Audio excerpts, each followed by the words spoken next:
Hello, ladies and gentlemen, sunshines and sweaty pies. I'd like to welcome you to the 10th, you heard me right, the 10th instalment of the Chuffing Big Al Show. Now, stick it out because you're in for a chuffing treat.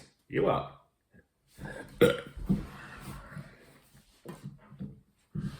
Hello, ladies and gentlemen, sunshines and sweaty pies. I'd like to welcome you to the 10th, you heard it right, 10th instalment of the Chuffing Big Al Show. Now, stick it out because you're in for a chuffing treat. Right. Just got back from chuffing work, popped the old kettle on, made me send a couple of the old chuffing Targil in. Plenty of sugar, plenty of milk and all that game. And then on the side, because I fancied a little bit of a nibble, I've had chuffing mackerel fillets on toast. Now you may ask yourself, is the consumption of greasy, oily, scaly, manky fish on toasted bread conducive to preparing the palate for the chuffing whiskey tasting? Now I'm here to tell you, ladies and gentlemen, I'm here to tell you true. It's a bad idea, I shouldn't have done it. But hey, I'm not perfect. I forgot, I didn't realise, so I've probably manked my mouth up, but we'll get through it. And like I said in the previous episode, Dunkirk's fillet, stiff upper chuffing lip with mackerel underneath, you know what I mean? So stick it out in for a bloody treat. And we're going back now, ladies and gentlemen, the next instalment of the Chuffing Big Al miniature series. We've done the blenders. We're going now into bloody malt territory. Deepest, darkest bloody malt territory. Contender chuffing number 1. Chuffing Singleton 12. Yes. Now this particular malt, I've never had it. I've never supped it. I've never tried it. Unless I've been absolutely pissed at a chuffing party and somebody just give it to me randomly and I didn't realise. But so I wouldn't sup this anyway, to be honest. Apart from this whiskey review, I wouldn't sup this because I'm a married man. This is for single people. That's why it's called Chuffing Singleton. So we're going to give that a little go. I've got some little information here that I've wrote down, did a bit of research on him like I usually do. Singleton 12-year-old. It says it's a nutty and malty single malt from the Speyside region. The Singleton of Dufftown, which is its full title, replaced the Singleton of Ochriosk. It's aged in a high proportion of European oak casks. It's good for cocktails, and I made a note here when I've read that. Good for cocktails suggests to me, I could be wrong, it suggests simplicity. Because you don't really usually, unless you're going for something very, very specific, you wouldn't, as a general rule, I don't think, make cocktails with a very, very strong flavoured, very complicated malt. So I'm presuming that this is quite simple. But that doesn't matter. Sometimes the simple ones can be the best ones. So we're going to crack it open with all the faith in the world. And we're going to give it, credit where credit's due, and we'll try it out. Slightly different glass today. This was a present many moons ago off the mother and father-in-law, Charlotte's mum and dad. Nice crystal glass. And this is a Glencairn style glass. There's lots of different styles of whiskey glass that you can have a go at. I've got 5 or 6, small ones, big ones, ones that are almost like kind of downsized wine glasses, all sorts. This is a good glass. So, right, we're going to chuck a cracker open. There we go. There, we'll get it poured in there like that. The old Chuffing Singleton 12 malt, in she goes.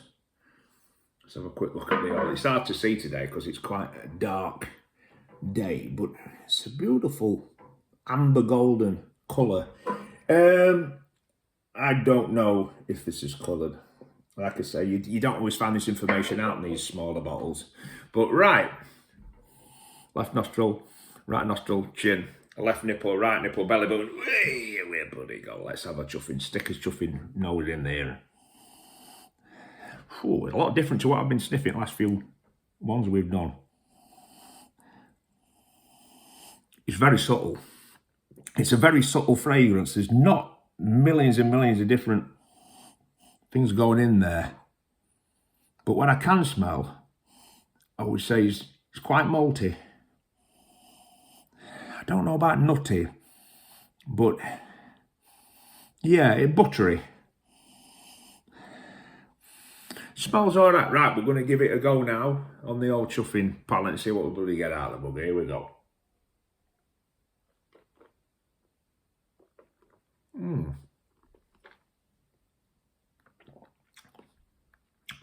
Very, very, very pleasant. Quite spicy. I think when you hold it in the mouth for quite a long time like that, there's a good spice kick to it. It's definitely a chest warmer. I think that is, in that terms, it's a bit more potent than some of the blends were. You know, the Bell's was a little bit harsh. I wouldn't say this is harsh, but it's got a bit of fire in its belly, you know what I mean? It's not messing about. But the flavour, there's not massive amounts happening in the flavour department. It's got that kind of, what I would say, it's got that kind of zesty kind of character, but it's not a lemony kind of zest, it's more like an orange zest. I've tasted similar kind of things a little bit in the Jura 10. I'd have to have the Jura 10 to compare them side by side, but it's got that kind of, orangey, kind of subtle marmalade kind of flavour. If that makes any kind of sense to you, and I don't know if it does. And a bit of toffee. There's definitely like a little bit of vanilla-y kind of toffee flavour to it as well. We'll give it another go, because that was pleasant, and I did enjoy it. It didn't explode in my mouth like a chuffing atom bomb, but it was a pleasant experience. So let's have another go.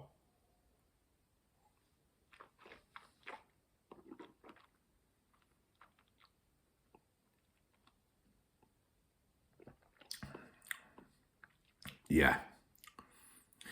And I think what I like about that is actually the sensation that happens in the mouth actually when you do swallow it.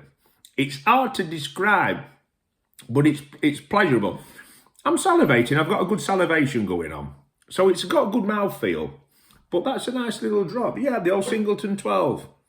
Try her out. Try her out. I'm going to put that to one side just for a second because I want to quickly just discuss one more thing. I'm going to interrupt this whiskey tasting here. You may have seen this in previous episodes in the background a couple of times. This little beastie boy here. Now, this was a present. This was a present off me mum and me dad, maybe about 3 or 4 years ago. And what I tend to do with this is I don't tend to just put like whiskies in it. Inside here is a variation on the chuffing fable Godfather. This is a particular kind of Godfather, this. I don't know if you've heard of Godfathers. Godfathers would tend to be, if you went to a bar and asked for a Godfather, he's probably going to try and put Coke in it. So you need to say, a Godfather, hold the Coke, I'll have it naked if you want it like this. But it's usually basically a mixture of a whiskey and some kind of amaretto. Now, the first one I ever had was on my first date, my first official date, with my beautiful wife, Chuffing Charlotte. We went round town and we went into a place there called Central Park. And I missed that bloody place, Central Park, because they used to do, if anyone's watching this, whoever went in and had the Grand Royale, the double Grand Royale cheeseburger with that melted cheddar sauce on it, get in touch with me, tell me what you thought about it, because I still wake up. I still wake up in the middle of the night sometimes, Chuffing crying, sobbing, tears falling from my eyes. I go, oh, bloody hell. What's up with you? Are you all right? I'm right, Chuffing. I just want a Grand Royale. I just want one more, you know. This is the kind of shit that upsets Big Al. It's not the weather. It's not work. It's not this. It's not being able to have my chuffing melted chuffing cheddar sauce. Now, I'm not happy about it. I tried to bloody track the chuff. They had to take an injunction out on me, because I was chasing the chuffing chef that used to make it. I was chasing him around. And he says, look, mate, he says, this is getting too heavy, this is getting too serious, I'm going to have to phone police. I thought he was messing about. He weren't messing about. Injunction out of me. I can't get nowhere near his chuffing cheddar sauce recipe because I've been banned by the chuffing courts. But, yes, Central Park, that's where I first had it, and I've kind of got it off at a detour like I typically do. But the Godfather in Central Park was a combination of Jack Daniels number 7 and Di Serrano. I got there in the end, Di Serrano, and that is a fine drink. And that still in some ways is probably the best. Now, this particular one, because I do a variancy on it, and I still sometimes use Jack Daniels number 7, or I sometimes do what I call a sweet naked Godfather. And that's not chuffing Marlon Brando or Al Pacino covered in honey. Not that kind of, you know, we'd stripped off after they just got out of shower and they fall in a chuffing fat of honey. I don't mean that kind of sweet Godfather. It's basically Jack Daniels honey, which we reviewed a few episodes back, mixed with Di Serrano. But this one is a cheap version. This is the Samuel Joe. Came with the Samuel Joe on it. This is the Samuel Joe honey mixed with Aldi's own amaretto. It's like some kind. It's proper Italian stuff. It says deluxe on it. and I mix it 50-50. And with these, the longer you can leave them, the better they taste. And I'll do a review on one. I'm not going to do a review now because I'm supping my whiskey, but I'll do a review on one of these and let you know exactly what it tastes like. But if you can, do it with the Jack Daniels, do it with the Di Serrano if you can. Number 7, or the honey if you want it a little bit sweeter. I used to make these for my dad, bless him. And I make them for my mum now. She chuffing loves them. She gets on. I get phone calls in the middle of chuffing now, 2:30 man. No, run out, bloody Godfather, when you do. Mum, I've got to be chuffing up at 4:30 in the morning. What are you bloody calling me about chuffing Godfathers for? Bloody naughty. But she don't listen. You know what I mean? You can see where I get it from now. So, basically, just a little recap. Episode 10. We've hit the chuffing double digits. Singleton. Nice little drop. Very, very fresh. Very, very... It would be great in cocktails. It really would be. So we're going to have one last sip before we chuffing tune off and let chuffing Lee Maddison chuffing run loose. I'll just give you one last...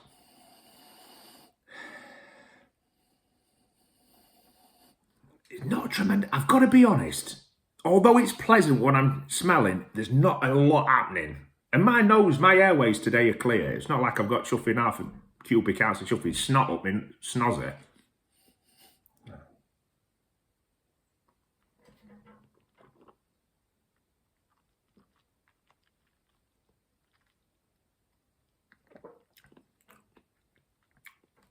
It's a session whiskey.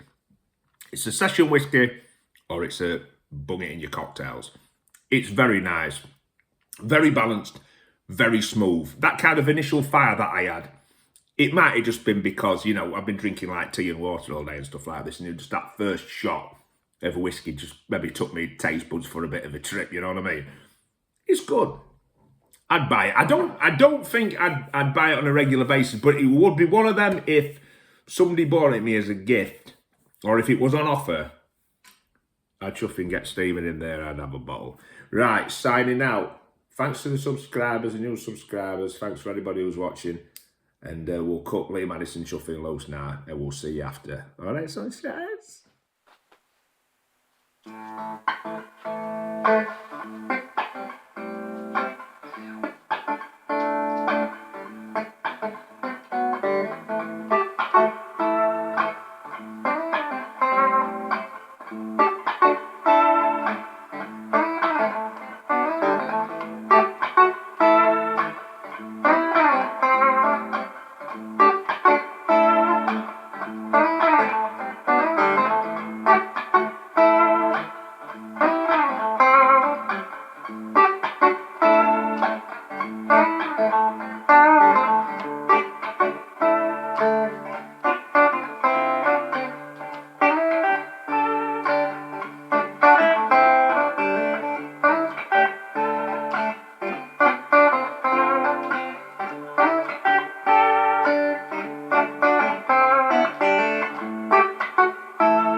Hello, sunshine, sweetie pies. I hope you enjoyed Maddison's little rendition.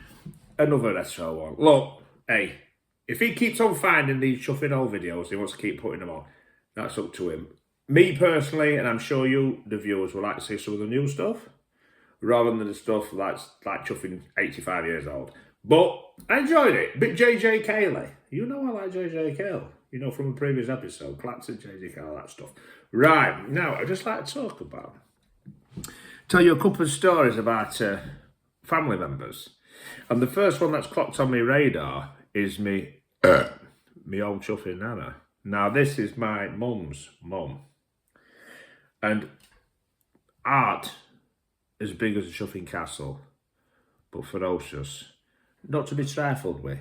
Scary woman when upset. I've seen it firsthand, I've experienced it firsthand. And I've also heard the stories. Now, the first story I want to bring up is the chuffing ham sandwich and knife incident. So what's that tell you straight away? I'm talking about somebody. I've been talking about her for about a minute, and straight away I start mentioning ham sandwiches and chuffing knives. Now, you know goddamn that chuffing ham sandwiches is chuffing dangerous. If you get from chuffing, you know, wrong place at wrong time of day, and it's been in chuffing window with a sunbeam on it, could end up with food poisoning. Could be more dangerous than a chuffing bladed weapon. But this basically happened. My granddad, bless him, used to be mum's dad, was a great guy, was a great grafter, he was a great dad, great granddad. I had some chuffing lovely times with that fella, I miss him.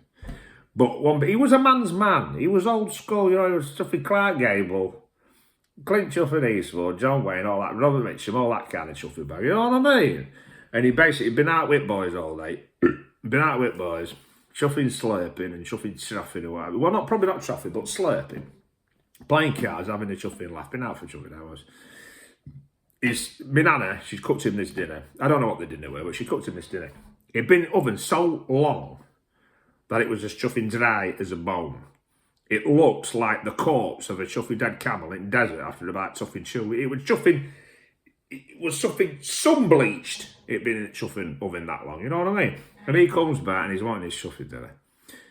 And she goes in the kitchen, she comes out and she passed him this chuffing ham sandwich.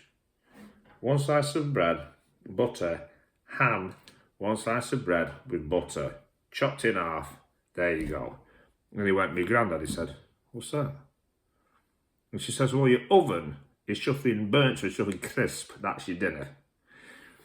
He'd had a fuser's ring, he weren't chuffing thinking straight because he should have thought again. He gets the sandwich and apparently he tossed it in air, and as it was flying like a chuffing meat-laden projectile, breaded projectile through the air, it all unfolded. One slice of bread went one way, one slice of bread went other way.